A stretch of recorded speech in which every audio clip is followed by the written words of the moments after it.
Muhammad sallallahu alaihi wasallam meka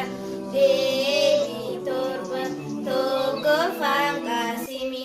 lama fan Abdullahi sada fan Zainabada afra fan Ruqiyada shana fan Mugsumi ja fan Fatimada isan jangkana hati isani Khadijada torba fan Ibrahim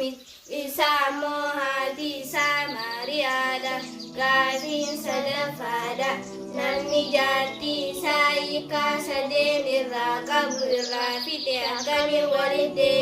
nisani dandama bebisa egaulaga shani timale walide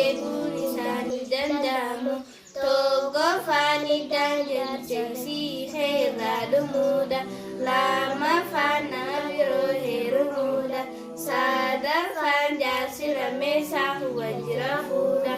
akhra fanjar sila mesa hulisi huda shana fani danjar sila mesa hudumuda najasa baka meka godarti debi baka sadi togo fanja be famtuda isin najasa sareti fi tahorroti lama fasal li famtuda isin finjan jolle diradi mujasana namale wambira hagadingesit amma samata lama fahingutin sada fanje juretida isin aftule najasati